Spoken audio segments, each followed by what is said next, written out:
Bueno, muchísimas gracias a todos nuestros conferencistas. El tema absolutamente interesante.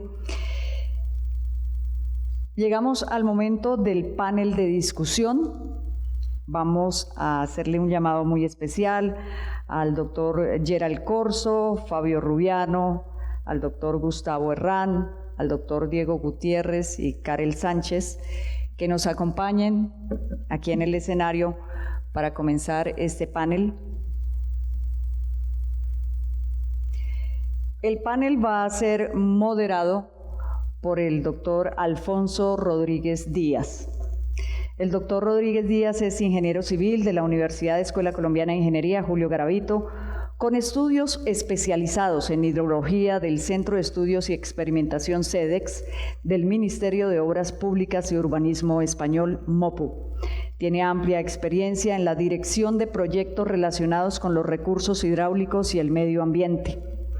Actualmente es rector, profesor titular y director del Centro de Estudios Hidráulicos de la Universidad. Se ha desempeñado como consultor y asesor de diferentes entidades, entre ellas el Ministerio de Transporte. Ha sido director de la Unidad de Estudios Fluviales y buque explorador del Ministerio de Transporte, director del Laboratorio de Ensayos Hidráulicos del Ministerio de Transporte en la Universidad Nacional de Colombia y director del buque explorador de Cor Magdalena, constructor y gerente de diferentes proyectos, investigador asociado de Colciencias. Como cierre de este seminario, el Centro de Estudios ha preparado este panel de discusión en el que al final, sobre las preguntas que hagamos, tendremos la oportunidad de que los asistentes les puedan preguntar a los panelistas. Es un gusto para mí contar con este grupo de personas que sin duda alguna podrán ampliar conceptos relacionados con la hidrología y con el ciclo hidrológico. Entonces, para comenzar, yo quisiera preguntarle a Gustavo a qué atribuye la restricción en el uso de agua potable en la ciudad y cuáles serían las medidas a corto y largo plazo para su solución. También quisiera preguntarle si existe disponibilidad de fuentes de suministro y si existe actualmente en Bogotá una capacidad instalada para atender ese suministro en el corto, en el mediano y en el largo plazo. Bueno, como lo expusimos en la presentación que me correspondió, pues yo les decía que sabemos lo que hay que hacer porque ya experimentamos lo que no se debe hacer, ¿no? Entonces, desde el punto de vista de la ingeniería y de cómo está diseñado el abastecimiento para Bogotá, sin duda que habría una recomendación primordial que sería continuar con el sistema de abastecimiento Chingaza, o digamos que en este momento el sistema o Bogotá está en riesgo por desabastecimiento, como lo vieron. Todos los años se va a presentar ese riesgo. Si la hidrología se presenta favorable, como se ha venido presentando desde su inicio, pues pasaremos el año, pero si eso no se llega a presentar, el riesgo estará ahí porque no tenemos el embalse de respaldo. Entonces tendríamos, sin importar la cantidad de gente que llegue o la demanda del crecimiento de Bogotá, ahorita estamos en riesgo. Así que nosotros, como estamos, los 11 millones de habitantes, que no llegue ninguno más, finalmente ustedes se acordarán a finales de marzo qué puede pasar, ¿no? Entonces esa sería mi recomendación. Con respecto a la parte de infraestructura, pues yo no manejo ese tema en esencia, pero el director de ingeniería especializada, yo he conversado con él y creo que tiene puede ampliar con mayor detalle la respuesta.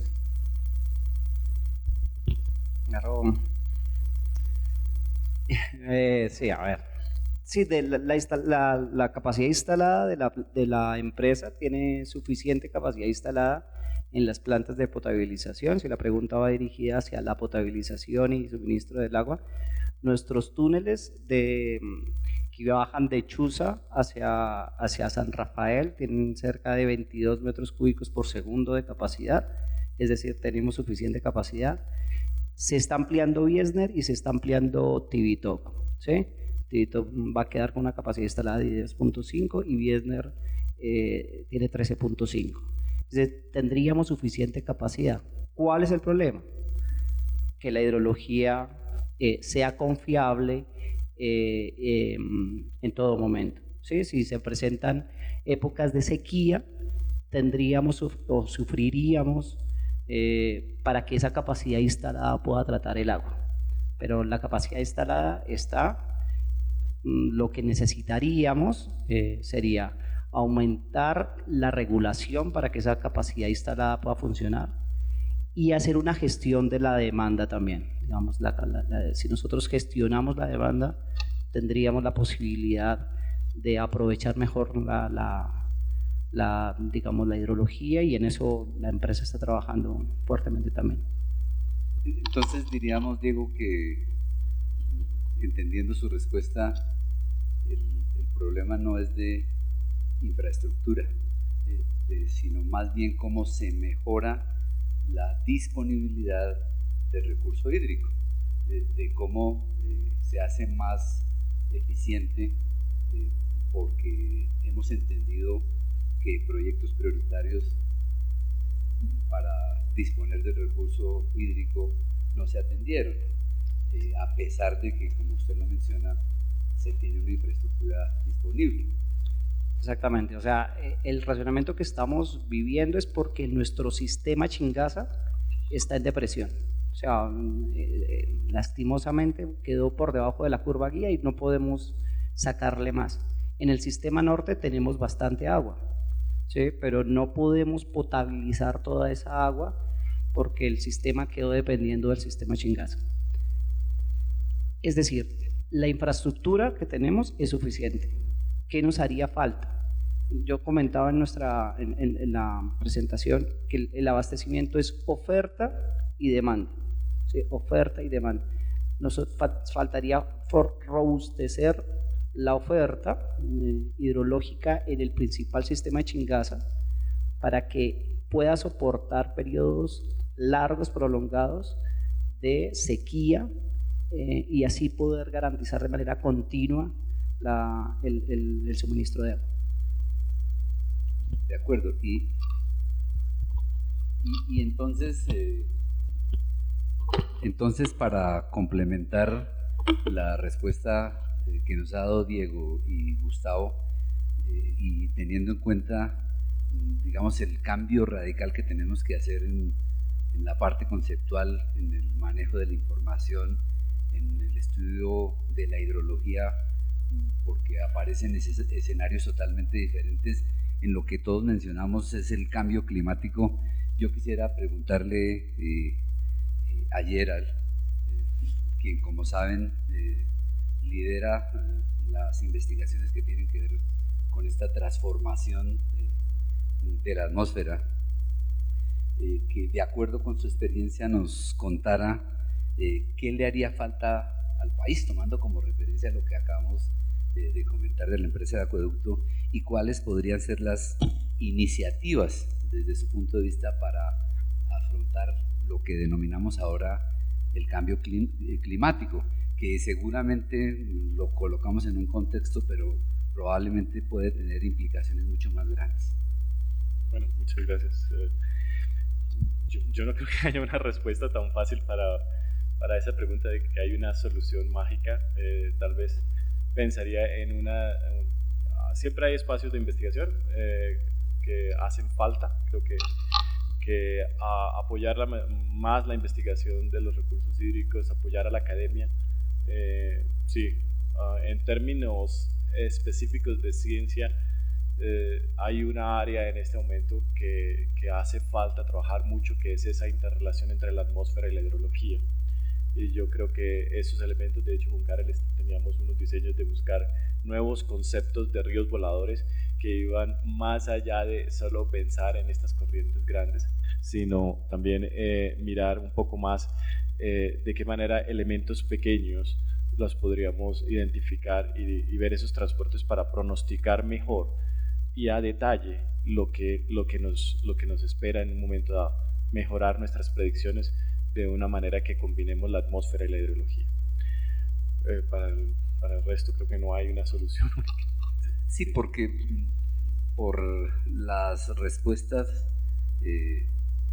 advierto que como tradicionalmente manejamos la información,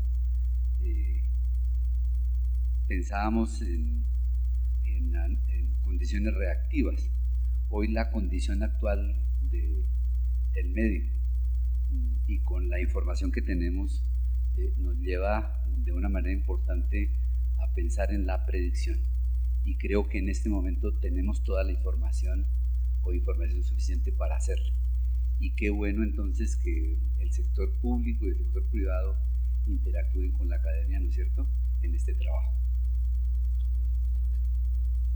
Muy bien, también nos acompaña Fabio, ¿no es cierto?, que trabaja en la empresa, y a Fabio quisiera preguntarle, sé que Fabio maneja y conoce el sistema hidrometeorológico de la zona, entonces le pregunto si este sistema, el sistema de monitoreo, la instrumentación que tenemos es adecuado para responder a los retos y las necesidades de agua que se plantean para Bogotá con base en su desarrollo presente y futuro.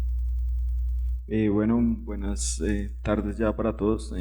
Muchas gracias por la invitación nuevamente aquí en generar el espacio de discusión. Bueno, respecto a esta pregunta, estuve anotando varias cosas importantes a lo largo de los expositores. Siempre se lleva uno cosas importantes y reaprende y reafirma. Y el tema es primero evaluar la red actual que nosotros tenemos como empresa de acueducto, y que obviamente es pública y es para el uso de todos. Y pues un tema es el número de estaciones que nosotros tenemos. Tenemos una red bastante robusta de aproximadamente 200 estaciones monitoreando no solamente la ciudad de Bogotá, sino las cuencas abastecedoras, donde medimos diferentes variables tanto hidrológicas como climatológicas. Una de las fortalezas de esta red, digamos, que ha servido para atender el abastecimiento y el drenaje de la ciudad, es que contamos con una base de datos amplia, digamos, como lo mencionaron en los expositores. Tenemos en algunas de las estaciones series desde los años 30 y que han servido para poder operar y mantener y abastecer a la ciudad y tomar decisiones. En temas de retos importantes que nosotros tenemos, pues bueno, es empezar a verificar y tener como el resultado de estos estudios como el de hoy, empezar a mirar las mediciones de otras variables, y más allá de eso es con toda la información que tenemos tener redes de monitoreo integral, como también nosotros lo estamos haciendo desde la empresa en un proyecto que se llama el Proyecto de Páramos Colombianos frente al Cambio Climático, de poder integrar esa hidrología superficial como también la parte de aguas subterráneas. Integración tecnológica también es importante, digamos, no solamente de implementar nuevos sistemas de monitoreo, sensores, telemetría, también seguramente algún seguimiento por parte de imágenes satelitales o información satelital, sino también utilizar esa información mediante sistemas de información geográfica para poder hacer un análisis espacial y evaluar y verificar si esa información que ha sido capturada es suficiente o si necesitamos ampliar esa red, ¿no? Que eso también es uno de los grandes retos que tenemos como empresa y como país. Y pues bueno, siempre orientarlo, y yo digo que a políticas de compartir información, de crear alianzas con las diferentes entidades públicas, con la academia y con los consultores, para poder así todos ir hacia un mismo norte, que digamos es la gestión integral del recurso hídrico. Pues muchas gracias, Fabio. Digamos, para terminar esta primera tanda de preguntas, quisiera preguntarle a Karel Sánchez lo siguiente. Está claro que la mesa está servida en cuanto a que tenemos información, datos hidrológicos de muchos años, pero por el otro lado tenemos que incorporar la información derivada de la dinámica de la atmósfera.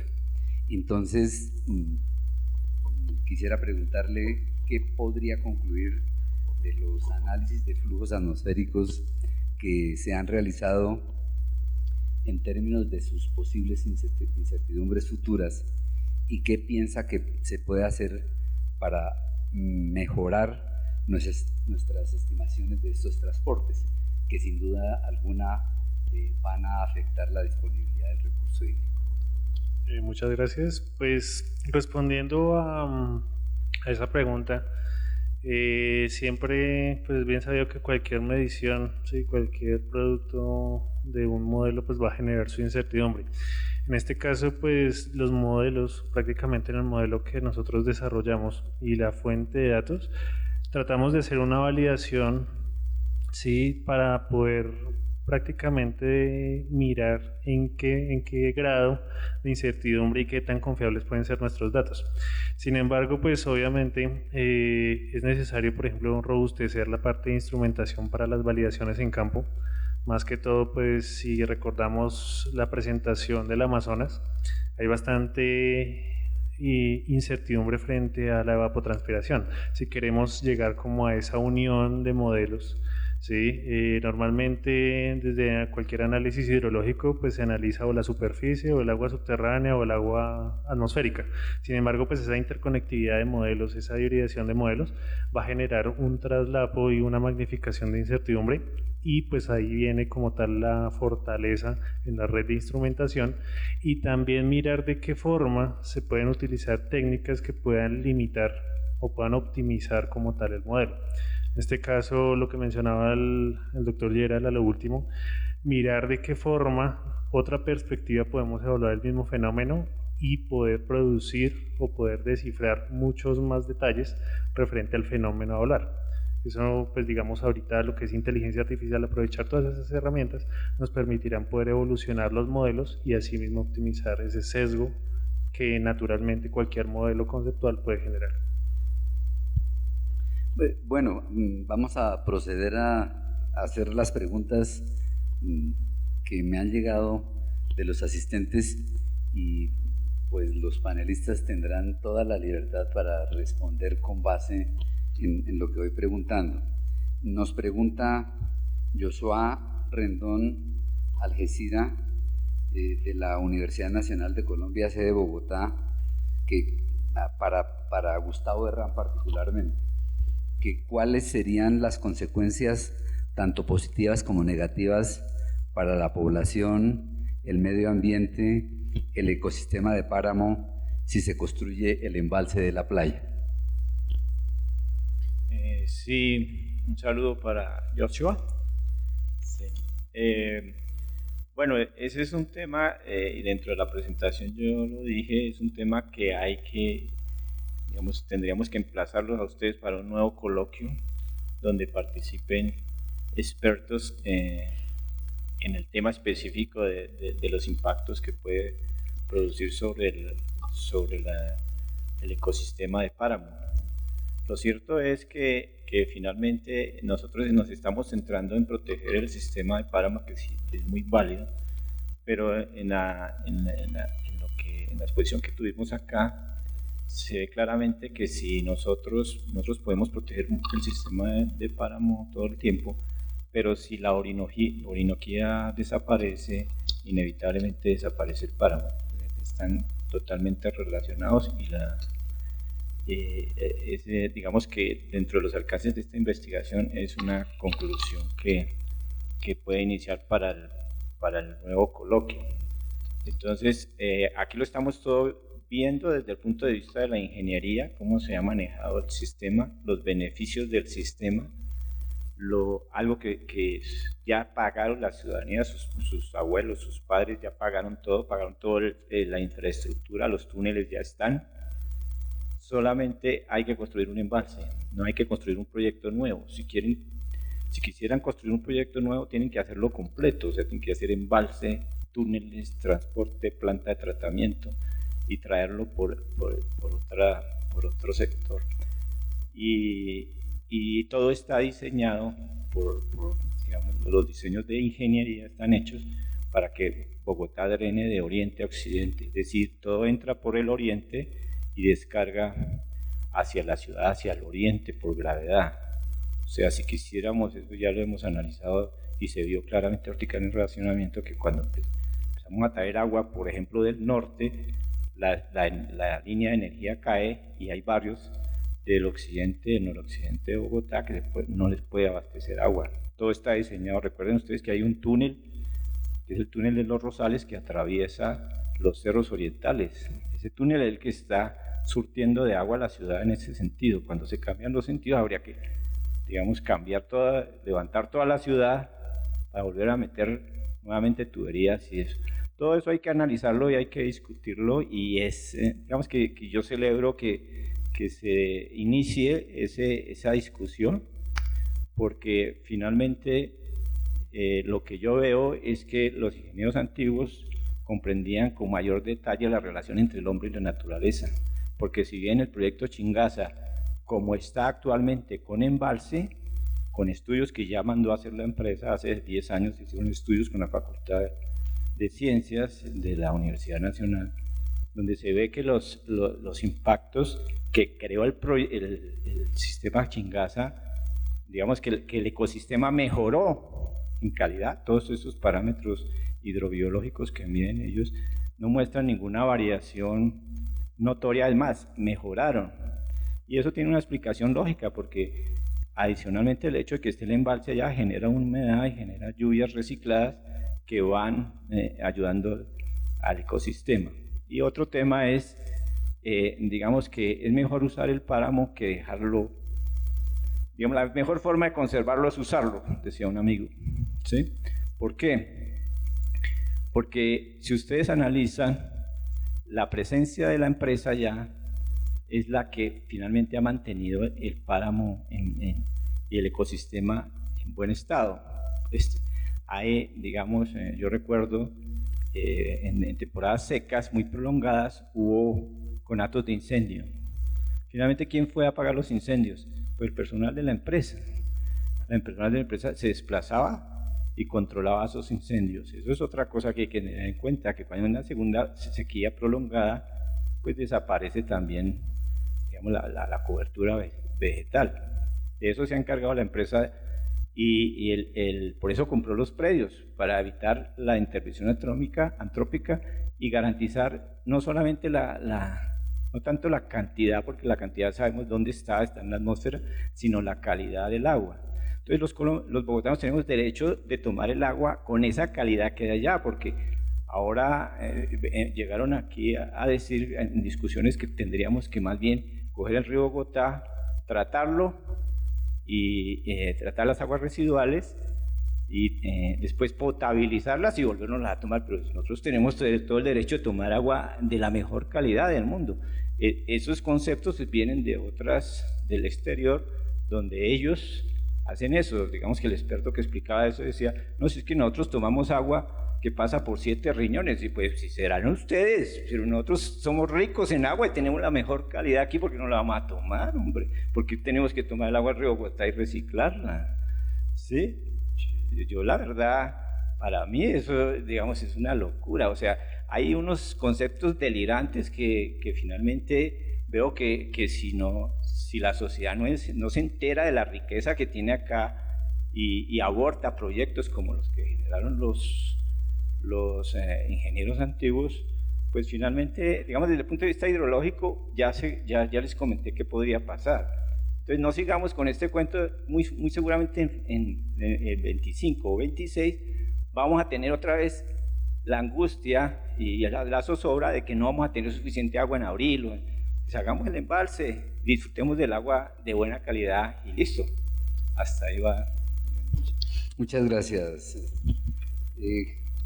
Claro, la siguiente pregunta es de Beatriz Hernández, de la CAR, y cuando aparecen los modelos y los modelos matemáticos, pues aparecen sin duda alguna las preguntas por la cantidad de variables que quisiéramos modelar. Entonces le preguntan a Gerald que dónde entrarían o cómo se vincularían las comunidades a toda esta experiencia científica, y que en la ecuación que planteó cómo entrarían las intervenciones antrópicas. Ok, bueno, muchas gracias. Una pregunta bastante interesante. Alrededor del mundo en este momento está creciendo la idea, obviamente, de incorporar la información de los seres humanos dentro de los modelos. De hecho, Social Hydrology tiene un componente bastante grande en este momento. Que se busca tener modelos que contemplen la forma como crece la población, cómo desarrolla sus terrenos, de hecho crecimiento en embalses o cultivos agrícolas, distritos de riego, etc. Hay una gran incertidumbre en esas variables sociales. Por el momento lo que se está buscando, lo que he visto, la tendencia mundial es utilizar lo que es citizen science, ciudadanos, partícipes, proveyendo información, no que solo en este lado nosotros estamos obteniendo información directamente de la empresa, sino nosotros también obtenemos información de la gente, del que vive cerca de la región, del que está utilizando el agua, si le está llegando o no le está llegando, información de qué manera los expertos de la región en la parte de estudios biológicos o alguien que esté haciendo un análisis en Chingaza de tipo biológico, de especies y demás, empiecen a incorporarse. Entonces hay una evolución en la forma en que contemplamos no solo nuestros conceptos matemáticos, pero le incorporamos información directa de los ciudadanos. Ese es más o menos el futuro que yo le veo al concepto. Bueno, pues muchas gracias, Gerald. Y también Gloria Lucía Reyes quiere preguntarle al doctor Corso y al gerente o a algún funcionario de la empresa de acueducto lo siguiente: ¿han contemplado impulsar desde otra visión y acción la conciencia para lograr tener agua? Y nos ofrecemos para impulsarlo en San Francisco. La empresa de acueducto de Alcantarilla Bogotá dice: el agua es vida, la conciencia nos da el agua. Pregunta: ¿qué se está haciendo para generar esta conciencia? Creo que esa se la pasamos a Diego. A ver, yo creo que esta crisis que estamos viviendo nosotros va a traer cosas positivas, porque creo que la ciudad va a salir fortalecida en el tema de conciencia, de cuidado del agua.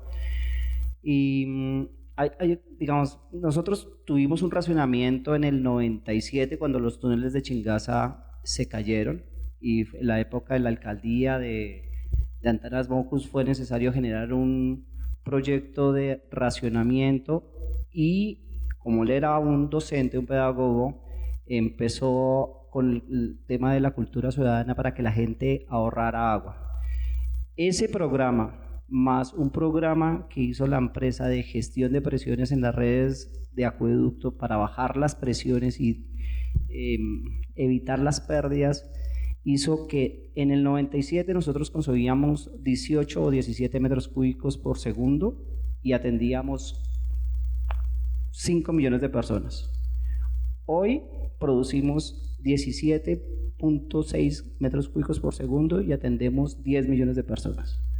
Es decir, ¿en cuántos años dan? Como 18 años, 20 y pico de años, producimos la misma cantidad de agua, pero atendemos casi el doble de personas.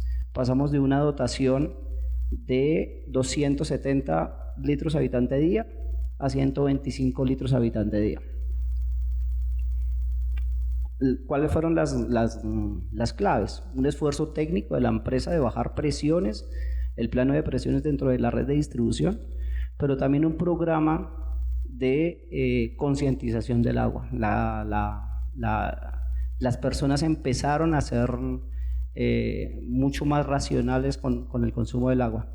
Y creo que en esta oportunidad y que se den estos espacios y que estén todo el tiempo la alcaldía mostrando cómo van los embalses, la recuperación, creo que vamos a salir fortalecidos, ¿sí? ¿Qué está haciendo la empresa? La empresa en sus canales de comunicación hacen en Andesco, en Acodal, en cualquier escenario que tiene posibilidad, hace difusión sobre el uso racional del agua, ¿sí? Con todo tipo de lenguaje. En este escenario, que es un escenario académico, lo hacemos a este nivel, pero al ciudadano del común se le dan programas o piezas publicitarias para que ahorre, que no gaste tanta agua en la ducha y empiece a ahorrar, y eso es una gestión de la demanda, que es algo que yo estaba mencionando. Otra cosa que hace la empresa, generó una gerencia que se llama la gerencia de pérdidas para crear un grupo del más alto nivel, generó una gerencia corporativa para que empiece a concentrarse en la reducción de disminuir las pérdidas que nosotros tenemos a nivel comercial y a nivel técnico, ¿sí? Buscar ecoeficiencias, siempre tratar de buscar ecoeficiencias es algo que la empresa está haciendo. La propuesta que nos hace, la que hace la pregunta de que se ofrece para ayudarnos a concientizar, obviamente la recibimos, y cualquier ayuda o idea que nosotros nos podamos apoyar para que la gente tenga un uso racional del agua, bienvenida sea. Gracias. Sí, y esa pregunta que acaba de responder Diego, pues es una pregunta que hizo Jairo Vargas. Desde la empresa de acueducto se han planteado soluciones concretas para reducir la gran cantidad de pérdidas técnicas, considerando coyunturas como el racionamiento, en lugar de plantear proyectos de altísimo impacto como un embalse nuevo. Pero, digamos, ahí quiero también... Las pérdidas se dividen en dos. Pérdidas técnicas, que son agua que se pierde dentro de las redes de acueducto, y pérdidas comerciales, que es agua que no podemos facturar. Es decir, hay un asentamiento de gente de pocos recursos y hacen trampa por el medidor y se toman agua. De esas, las comerciales es agua que la gente consume, pero que no facturamos, ¿sí? ¿Cuánto de nuestras pérdidas en esas? Cerca del 70%, entre el 60 y 70% son comerciales, ¿sí? Entonces quiero, cuando la gente dice, no, antes de construir un embalse, baje las pérdidas. Lo que pasa es que el 60 o el 70% de nuestras pérdidas es agua que ya la gente consume, ¿sí? Gente que necesita el agua y que se la toma. En los sectores más deprimidos socialmente de Bogotá, son barrios enteros, pero barrios enteros que se toman el agua y que no pagan. Nosotros somos una empresa y no somos autoridad para cortar. Nosotros no podríamos cortar. Esa agua se le tiene que dar a la gente que consume, pero que no paga y que no se factura, ¿sí? Entonces, quiero y hay pérdidas técnicas. Hay un índice que se llama nivel económico de pérdidas, que dice qué tan económico es reparar una pérdida. Un goteo de una tubería que esté a 4 metros de profundidad, si yo llegase a repararlo, podría salir más caro que dejarlo gotear, ¿sí? Digamos, se hacen análisis, digamos, eso es un indicador a nivel internacional de ingeniería que dice qué tan económico o viable es reparar un tubo que esté goteando.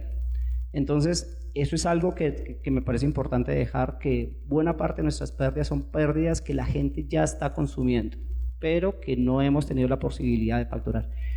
Y otra cosa importante, y disculpe que me demore en la respuesta, el 70% de nuestros clientes son estratos 1, 2 y 3, el 70%, ¿sí? La pirámide social de Bogotá, nosotros somos una ciudad con esa distribución, y se explica de esa manera por qué hay tantas pérdidas comerciales. Nosotros hemos hecho alianzas a nivel internacional con Europa. Con Dinamarca hicimos una obra para poder bajar las pérdidas. En Dinamarca no hay pérdidas comerciales porque la gente no se roba el agua, ¿sí? Ellos vinieron a ayudarnos a la parte técnica, pero O de otra cosa, el tamaño del sistema de acueducto. Son 9.000 kilómetros de acueducto lo que nosotros tenemos. Entonces, es importante dar esos mensajes de por qué desde la empresa se impulsa más ampliar los embalses que bajar la demanda, aunque estamos trabajando en eso. No paramos de trabajar en bajar la demanda. Muchas gracias. Le preguntan a Gerald Campos de la Escuela Colombiana de Ingeniería, según los estudios y análisis, ¿qué métodos o herramientas se pueden implementar para absorber la humedad y rellenar los embalses? ¿Y qué métodos de ingeniería se tienen en cuenta para establecer una mejor distribución en sectores menos privilegiados? Que también esa segunda pregunta la podría contestar con la experiencia que tienen los funcionarios de la empresa de acueducto.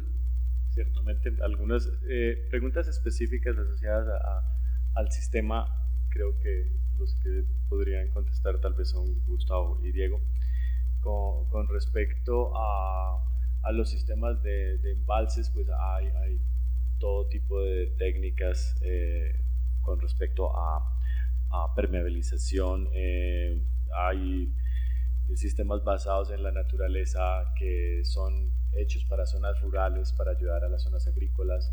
Hay sistemas basados en la naturaleza también para ayudar a compensar, de hecho, lo que se llama cosecha de lluvia.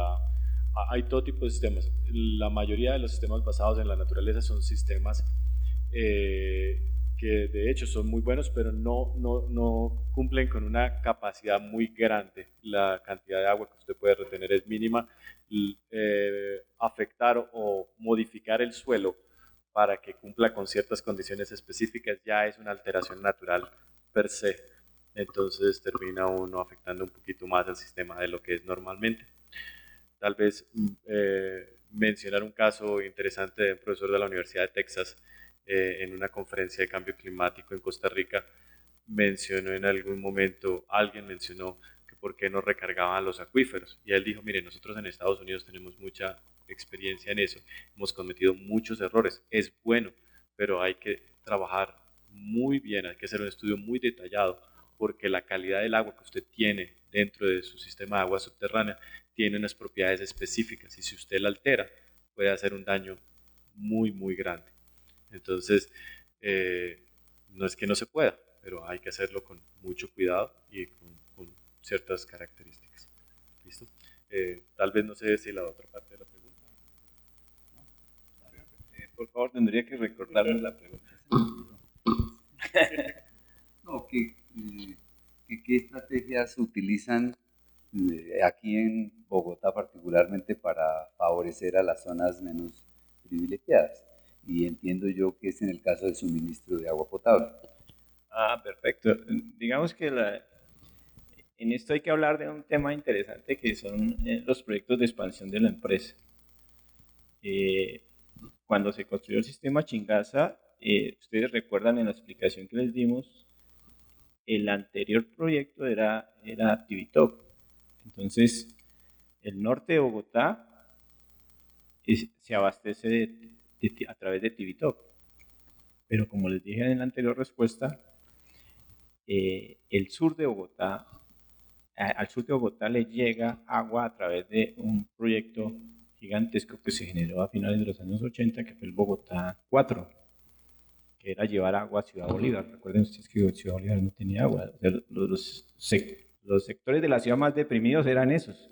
Y les llegó la mejor agua, les llegó el agua de Chingaza. Ellos tienen el agua, una de las aguas de mejor calidad del mundo. Es que es lo que yo digo, nosotros tenemos derecho a usar el agua de Chingaza por la calidad. O sea, ¿cómo nos vamos a negar a no usar el agua de Chingaza y tener que reciclar agua del río Bogotá?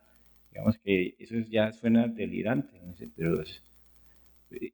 pero el tema es que siempre viene un extranjero, por eso es que es bueno discutirlo, y aquí estamos en la academia, porque cuando uno va al exterior y tiene contacto con las universidades, encuentra que los colombianos están trabajando con esas universidades y de hecho están en buenos cargos.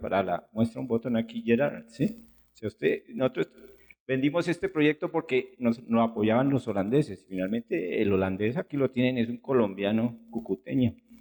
Entonces, ese esquema del subdesarrollo donde siempre viene alguien de afuera a decirnos qué es lo que tenemos que hacer, cuando aquí están los hidrogeólogos, aquí están los hidrólogos que conocen la región y que tienen todos los estudios que finalmente son tan capaces que los contratan en universidades del exterior.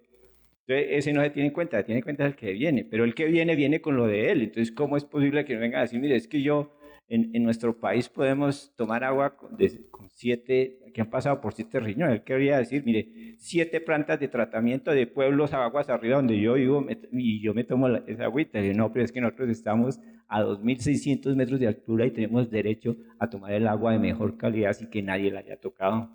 Entonces, ¿por qué? ¿Por qué nos negamos a todo eso? ¿Por qué no escuchamos la ingeniería colombiana que fue la que diseñó el sistema? Bueno, no quiero alargarme más porque... No sé si Diego quisiera complementar. De pronto el tema de calidad de agua hay que enfocarlo también como un tema de salud pública, ¿sí? Porque, digamos, hay muchísimos contaminantes que no se miden, ¿sí? Tema de antibióticos, por ejemplo, no se mide. Tema de contaminantes emergentes, no se mide. ¿Eso en qué reporta? Pues en salud pública. Si nosotros tenemos, digamos, y eso es un debate importante, digamos, si nosotros tenemos la posibilidad de tomar agua sin ningún tipo de esas trazas, no lo tomemos, digamos, veámoslo, enfoquémoslo como salud pública. Es un indicador supremamente valioso, porque inclusive Tibito tiene, yo les comentaba, se va a ampliar a 10.5. A veces no podemos tratarlo por la calidad del agua. Entonces el agua se tiene que dejar que pasar. Y como arriba está deprimido, pues entonces tenemos una problemática generalizada, ¿sí? Y de pronto al finalizar decir que el esquema tarifario de la empresa hace que el estrato 5 y 6 subsidie el estrato 1 y 2, ¿sí? 1, 2 y 3. El estrato 4 no sé. Entonces esa es una manera en que las personas menos favorecidas reciben un buen servicio por medio de la facturación. Pues agradeciéndoles de antemano a los panelistas la deferencia para atender las preguntas que les han hecho. Quisiera cerrar con una última pregunta para todos, que la hace Miguel Jara. Y es una pregunta, no sé si la pudiéramos llamar así, pero me gustaría la respuesta de cada uno de ustedes, porque se menciona, él dice que en los medios de comunicación se menciona que la precipitación disminuirá en la cuenca de Chingaza y por tanto no se recomendarían proyectos en expansión. ¿Cuál sería la opinión de cada uno de ustedes al respecto? Yo empiezo yo. Ya se la paso a Fabio. A ver, mire, el sistema de los embalses es algo muy... Yo creo que el razonamiento nos cae como anillo al dedo para explicar el tema de los embalses. Llevamos en razonamiento desde abril. ¿Qué hacemos cuando no tenemos agua? El día anterior o durante la semana anterior almacenamos. ¿Sí? Almacenamos agua para usarla en el sanitario, en cepillar los dientes, para cocinar. ¿Sí? Si tuviésemos 2 días de razonamiento seguidos, pues almacenaríamos más. Si tuviésemos 3, almacenaríamos más. Esa es como la explicación de por qué es necesario los embalses. Ahora, si llueve menos, ¿qué haríamos si llueve menos? Pues precisamente almacenar. Porque si llueve menos, yo lo voy llenando de a poquito, de a poquito, de a poquito. Tengo mi volumen y lo puedo usar. Si lloviera constantemente y yo tuviera un caudal fijo de lo que yo demanda, pues no sería necesario el almacenamiento. Esa es como una explicación lógica. Además, digamos, eso de que llueva menos es una hipótesis, no es algo cierto, digamos, no lo conocemos. Bueno, respecto a esa pregunta, sí, digamos que en algunos medios de comunicación se han mencionado esos temas en déficit de precipitación en la zona donde está ubicado el proyecto de Chingaza y los otros proyectos de expansión que hacen parte del proyecto Chingaza. pero digamos que se ha llevado al otro extremo, ¿no? A decir que no va a llover. Entonces, pues digamos que pueden existir unas disminuciones porcentuales y creo que está ratificado de alguna forma por la tercera comunicación emitida, donde en una zona específica donde está situado el sistema Chingaza hay unas disminuciones, pero para diferentes proyecciones y diferentes escenarios en tiempo de cambio climático, estas proyecciones, estas disminuciones no son de la tasa como se piensa. Asimismo, digamos, también no solamente tenemos que evaluar el cambio climático, sino también tenemos que entender de manera clara, y creo que una de las primeras diapositivas que mostró el doctor Santos es entender de manera clara la variabilidad climática, no solamente niño y niña, sino también la variabilidad climática intraestacional, interanual e interdecadal, ¿no? Para poder saber cómo va respondiendo la cuenca o el sistema, el hidrosistema a las lluvias o al estado atmosférico. Digamos que es importante no solo mirar esos escenarios y, digamos, casarnos con esos porcentajes, porque finalmente todos estos escenarios o estos modelos tienen bastante incertidumbre, sino de manera efectiva realizar mediciones y realizar modelos e implementar, digamos, adaptaciones, ¿no? Porque, digamos, hay temas que ya suceden y tenemos que adaptarnos a esto y pues bueno, desde la empresa se entiende que el plan maestro de abastecimiento está enfocado en esto, ¿no? Y contempla, digamos, cómo debemos adaptarnos y cómo generar un proyecto de expansión para utilizar el agua que pasa allí. El doctor Romero, que no sé si pero él decía, ¿no? Colombia es un país que tiene bastante riqueza hídrica y si nosotros, el agua pasa y si no la paramos, pues ella sigue derecho, ¿no? Entonces es como algo que tenemos que evaluar, ¿no? Y evaluar también temas ambientales y bueno, etcétera, y sociales también, ¿no? Involucrando a la comunidad para esto. Sí, Fabio, pues mucha razón en lo que decía desde el punto de vista de los modelos que nosotros desarrollamos, más que todo mirando esa posibilidad de proyectarnos hacia el futuro. Si bien muchos escenarios ya se están cumpliendo, de hecho, es donde entra en juego la incertidumbre, no hay como tal una verdad absoluta frente a todo lo que se menciona, si bien los medios pues lo que hacen es prácticamente ya dar una afirmación, hay que tener mucho cuidado en esa parte, ya desde el punto de vista de adaptación a esas noticias, desde el punto de vista social. Si es necesario, es más que todo saber qué escenarios pueden ocurrir y plantear, empezar a generar esas rutas directas desde la adaptabilidad climática y resiliencia social para empezar a tomar decisiones de mitigación oportunas. El robustecimiento de los modelos que nosotros desarrollamos de ingeniería pues no pueden quedar simplemente en un estudio, sino también debe estar mancomunado con la parte de toma de acciones en el desarrollo y la planeación y más que todo reconocer todo como una gestión integrada, diría yo. Desde ese punto de vista, fortalecer eso y poder generar más que todo esa preparación para la toma de decisiones futuras. Yo me iría a un punto diferente y es el más sencillo. Si alguno de ustedes ha hecho algún análisis o juego estadístico, el dado, ¿cuántas veces cae la media del dado? Nunca, ¿cierto? Entonces, en este momento, de hecho, muchas de las exposiciones mostraron que esto es un sistema que tiene estaciones que varían. Muchos de estos modelos no se pueden promediar a nivel anual. Estos tienen que estar promediados en las temporadas en donde se dan. Entonces, parte de las gráficas que mostró Juan Manuel muestran que hay un incremento, de hecho, en los periodos de lluvia y hay un decremento en los periodos de sequía. De hecho, muchos de los estudios mundiales van a encontrar que les dicen que va a haber más inundaciones y van a haber más sequías.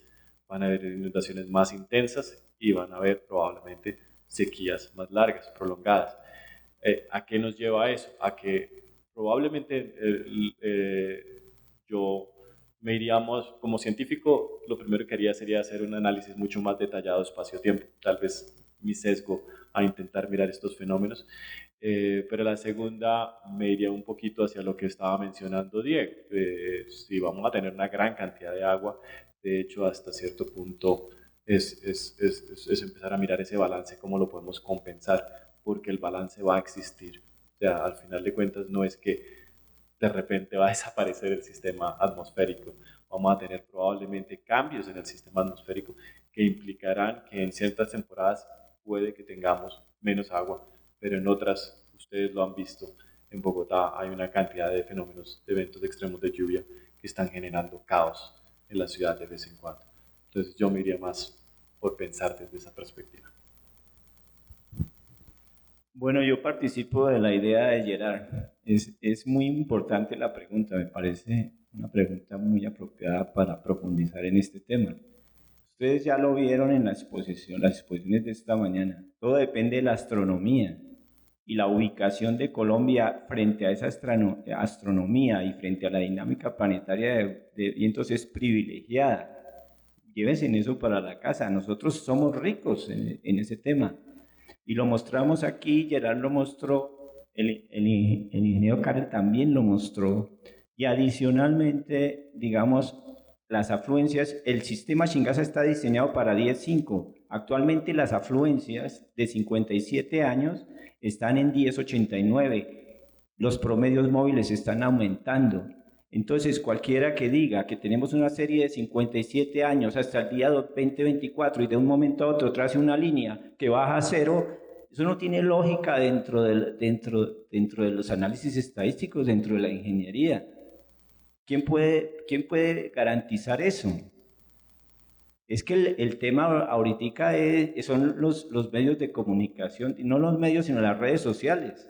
Entonces, si ustedes no encuentran la diferencia entre la verdad y la realidad, porque la verdad se la estamos dando nosotros, entonces si hay diferencia entre la verdad y la realidad, pues estamos como inmersos en un imaginario de TikTok, una cosa de esas, ¿sí? Finalmente la academia es la que tiene que dar las pautas, tiene que dar la directriz, tiene que hacer la planificación y coger los datos para lógicamente hacer los diseños. Eso lo hicieron los ingenieros antiguos y ahora vemos que no seguimos por ahí y ahí tenemos el problema.